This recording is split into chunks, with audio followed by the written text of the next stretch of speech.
Cela commença un matin que personne ne remarqua. Juste un jour de plus dans la réserve, où les rayons du soleil transperçaient les arbres comme des lances dorées, et où l'air sentait la terre et la sueur.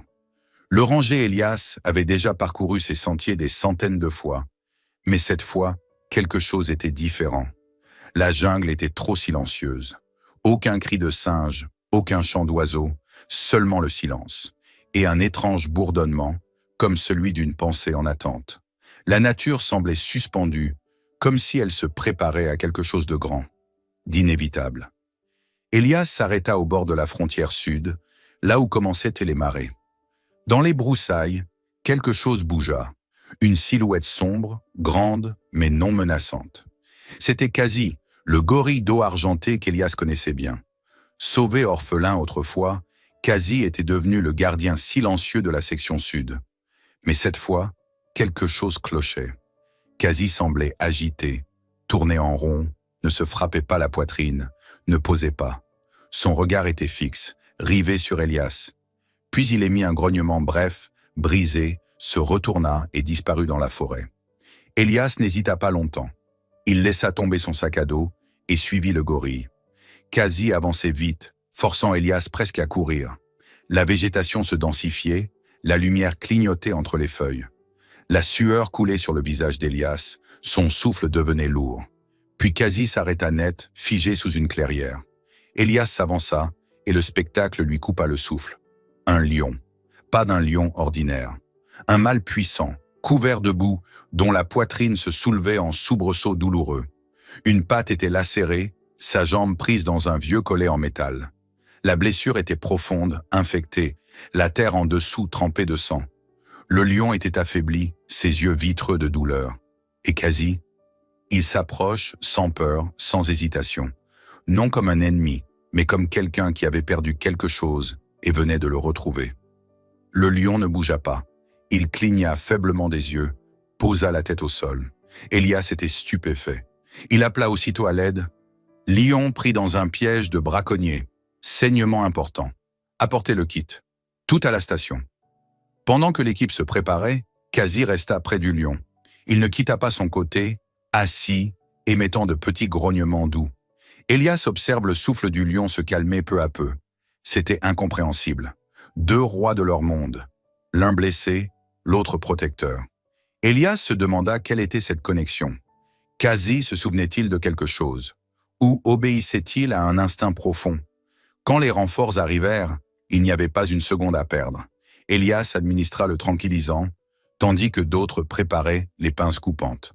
Le piège s'était enfoncé profondément dans la chair. Chaque coup de pince comptait. Quasi recula, mais de quelques mètres seulement, observant tout avec vigilance. Elias se demanda comment Quasi avait-il su? Pourquoi cela le concernait-il? Qu'est-ce qui poussait ce gorille à venir en aide à un lion? Le métal grinça, céda lentement. Enfin, la pince libéra la jambe. Le sang jaillit. Le vétérinaire intervint immédiatement, nettoya la plaie, injecta des antibiotiques. Un ranger banda la jambe. Quasi resta tout le temps dans l'ombre, silencieux, aux aguets. Quand le lion frissonna sous le bandage, Quasi grogna doucement. Elias était bouleversé. Il n'avait jamais rien vu de tel, ni chez un animal, ni chez un humain. Cette empathie, cette compréhension, c'était plus profond que tout ce qu'il avait connu. Le lion fut placé sur une civière et transporté dans un véhicule. Quasi se leva et suivit à pied. Toujours proche, il semblait veiller au transfert. De retour à la station, le lion fut installé dans un enclos de convalescence, paillé, ombragé par une bâche. L'équipe se relayait, surveillait ses constantes, administrait les soins. Mais rien n'expliquait son calme. Même lorsqu'il se réveillait brièvement, il restait tranquille. Pas de rugissement, pas de grognement. Parce que Quasi était là. Le gorille l'avait accompagné et se tenait désormais derrière la clôture, silencieux, en garde. Heure après heure, Elias s'assit à ses côtés. Ensemble, ils regardèrent l'enclos où le lion respirait. Aucun mot n'était nécessaire. Le matin, l'histoire se répandit. Un drone avait filmé le moment où Quasi s'était approché du lion. Des scientifiques et journalistes prirent contact. Mais Elias resta silencieux. Pour l'instant, il savait, ce n'était pas une histoire pour des clics rapides. C'était quelque chose de plus grand. Le lion était stable, quasi resté. Chaque jour, il s'asseyait là, immobile. Et personne ne savait pourquoi.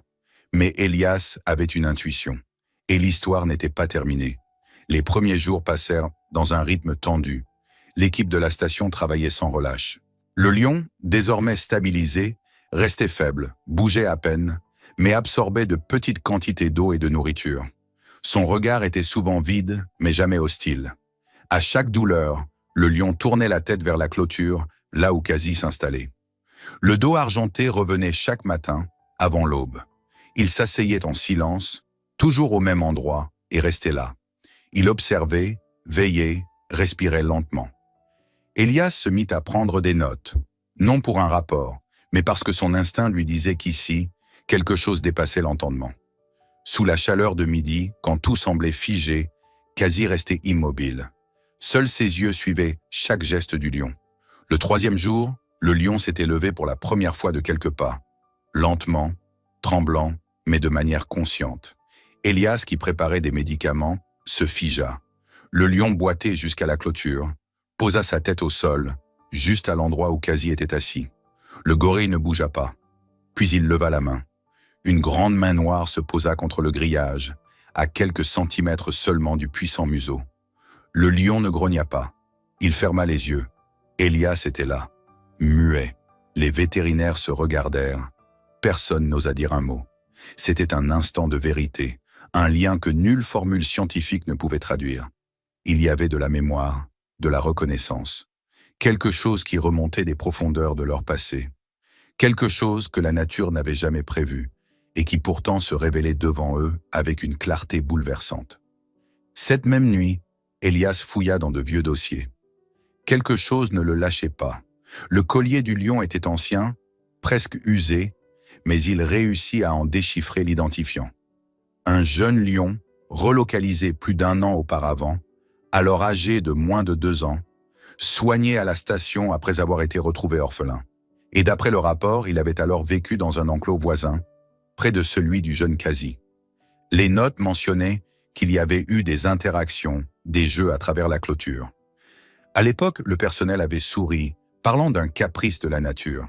Elias se souvenait d'histoires d'un jeune gorille joueur qui interagissait avec d'autres animaux près des grilles, notamment avec un lionceau.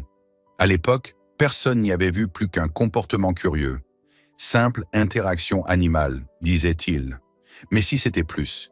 Et si ce lien, né alors, n'avait jamais vraiment disparu? C'était peut-être l'éveil d'un sentiment que tous avaient sous-estimé. Une véritable connexion, durable. Il se renversa contre le dossier. La révélation le frappa comme l'éclair. Le lion n'était pas revenu ici par hasard. Dans sa détresse, blessé, perdu, il avait instinctivement retrouvé le seul lieu qu'il associait à la sécurité. Et le seul être qu'il avait un jour regardé avec douceur. Quasi, l'ami d'autrefois. Le lendemain matin, une agitation soudaine éclata. Un rugissement assourdissant déchira le silence. Elias bondit hors de sa tente. Le lion était debout dans l'enclos, le regard vif, les oreilles aux aguets.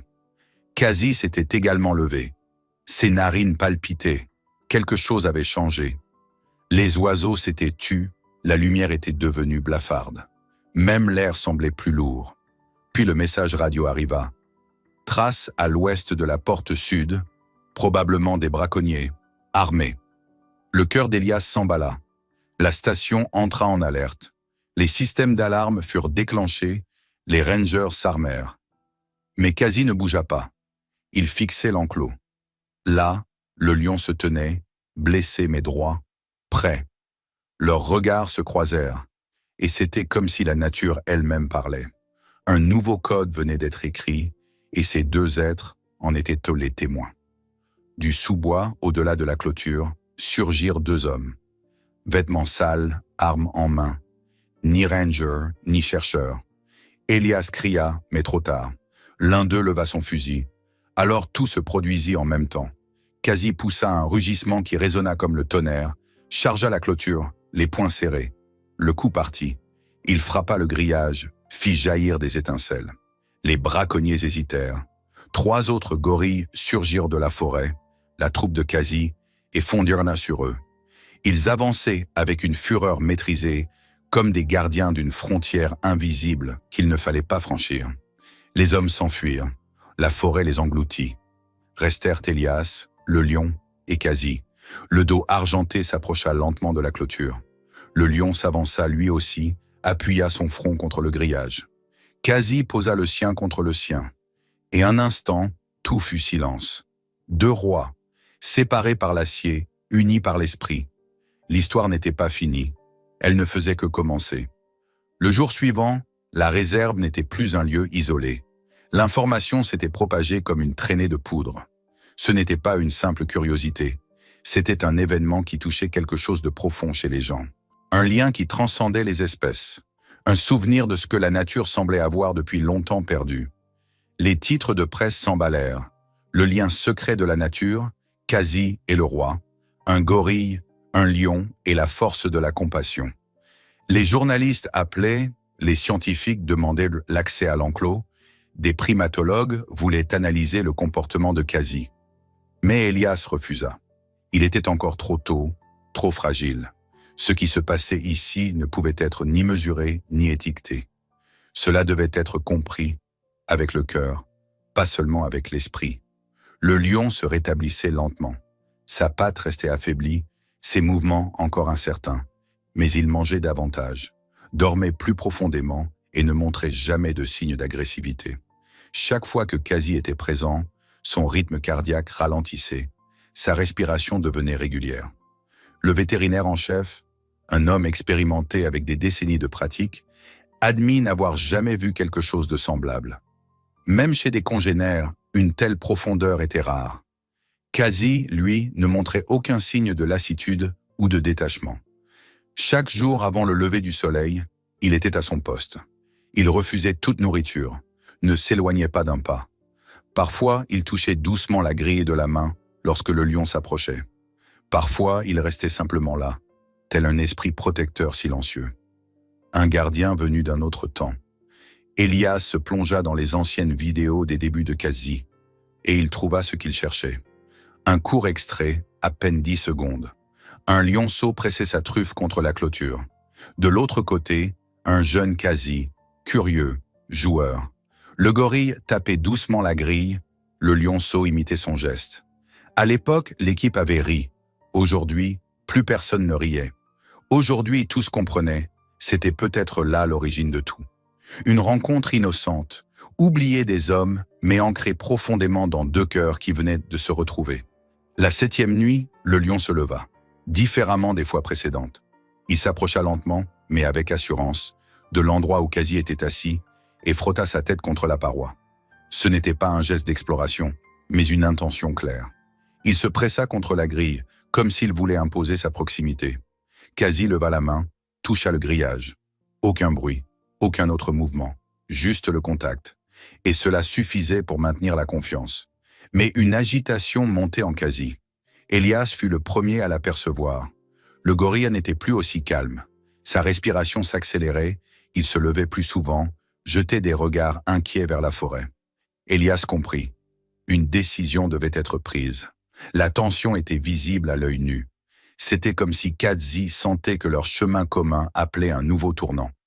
Fallait-il garder le lion en captivité, le loger à long terme dans un espace sécurisé, ou le relâcher? Mais comment relâcher un animal qui s'était attaché à un gorille? Comment l'abandonner à un monde où de tels liens n'existent pas? Les réponses ne se trouvaient dans aucun manuel. Les discussions au sein de l'équipe furent longues. Il ne s'agissait pas seulement de médecine, mais d'éthique, d'instinct, de ce qui dépasse la biologie. Élias, toutefois, en était certain. On ne pouvait pas garder le lion enfermé. Pas après tout ce qui s'était passé. Pas si l'on voulait honorer cette histoire sans la trahir. Le lendemain, Élias se présenta devant le conseil d'administration. Il apportait des rapports, des vidéos, des observations et exposa un projet audacieux, un habitat commun. Pas un enclos standard, une zone hybride, un vaste territoire à la lisière de la réserve où les deux animaux pourraient bien vivre, éloignés du monde humain, unis dans leur propre rythme. Il y eut des objections, des doutes, des questions de sécurité, mais au final, l'argument était imparable. Ces animaux avaient déjà choisi. C'était désormais aux humains de ne pas se mettre en travers de leur chemin. C'était une question de respect envers quelque chose de plus grand que le contrôle ou la recherche. Le matin de la libération fut calme. Aucun attroupement médiatique, pas de caméra. Seul Elias, un vétérinaire et 3 rangers se tenaient au bord de la zone hybride. La clé du portail pesait lourd dans la main d'Elias. Le lion se leva. Son pelage brillait à nouveau. Sa blessure était guérie. Il boitait légèrement, mais sa démarche était forte, digne. Katsi attendait déjà, sous un arbre, tranquille comme toujours. Lorsqu'Elias ouvrit la grille, le lion sortit. Ni avec fougue, ni avec hésitation. Avec conscience. Il franchit le seuil, eut mal l'air, puis se dirigea droit vers Kazi. Sans hésiter, sans crainte. Pas de rugissement, pas de feulement, juste un contact doux. Le lion posa sa tête sur l'épaule de Kazi. Kazi leva la main, toucha la crinière. Et en cet instant, tous comprirent, la nature avait parlé. Pas avec des mots, mais avec un sentiment qui dépassait toutes les langues. Et aucun de ceux qui étaient présents ne verrait plus jamais le monde de la même manière. Les semaines qui suivirent la libération changèrent tout. La zone hybride devint un symbole vivant d'une nouvelle forme de coexistence. Kazi et le lion évoluaient dans le territoire avec la sérénité de vieux amis. Parfois, ils se reposaient ensemble sous un arbre. Parfois, ils erraient séparément, mais revenaient toujours l'un vers l'autre.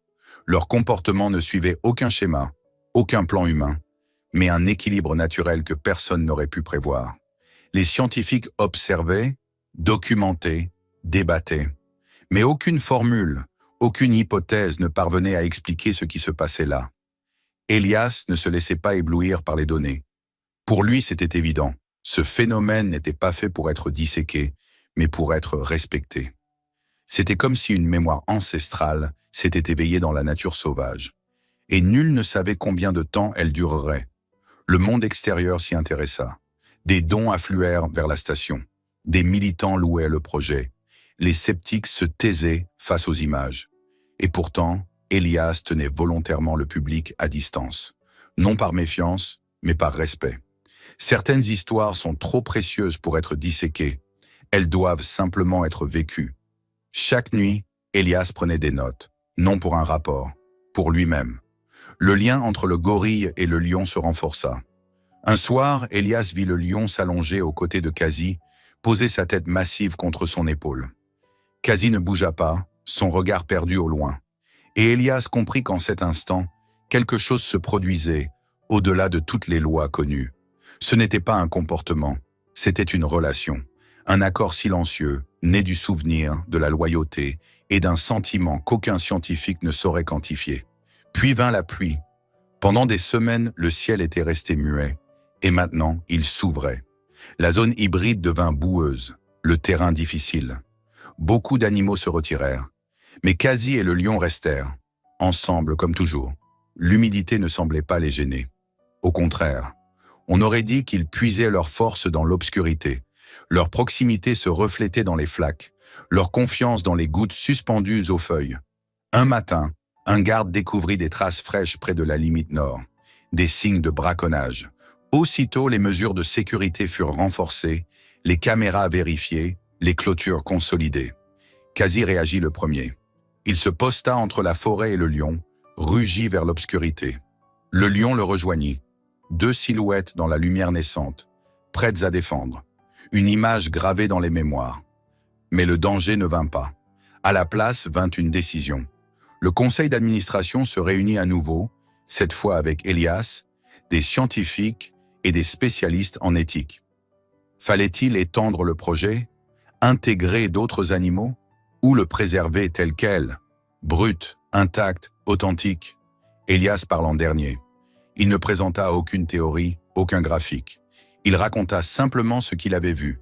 2 êtres, séparés par l'évolution, unis par la mémoire. Une histoire qu'aucun humain n'aurait pu inventer. Et il conclut par ces mots. « Nous n'avons rien créé ici. Nous avons découvert. Et ce que l'on découvre, on ne le détruit pas. » La décision fut prise. Aucun changement. Aucune extension. La zone hybride resterait telle qu'elle était. Et Elias poussa un soupir de soulagement. Dans les semaines suivantes, une routine s'installa. Kadzi et le lion vivaient selon leur choix, indépendants mais jamais éloignés, comme deux faces d'une même histoire. Ils se croisaient souvent sans un mot. Un regard suffisait. La confiance s'exprimait dans chaque geste. Puis un soir, alors que le soleil coulait comme de l'or entre les cimes, cela arriva. Le lion se leva, lentement mais avec force. Il rejoignit Kadzi allongé sous un figuier. En silence, il posa sa truffe sur son front. Kadzi ouvrit les yeux, toucha la crinière du lion. C'était un adieu, sans tristesse, comme un chapitre qui se ferme. Au matin, ils avaient disparu. Aucune trace. Les caméras ne montraient que les arbres bercés par le vent.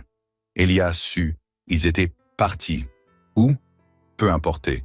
Ce qui comptait, c'était leur liberté. Ensemble. Peut-être ailleurs, ou simplement rendus à la nature.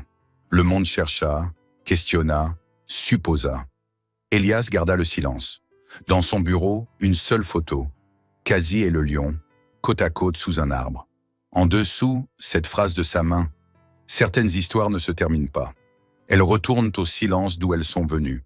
Et quelque part, au fond de la forêt, le vent murmure encore l'histoire d'un lion et d'un gorille que plus personne n'attendait.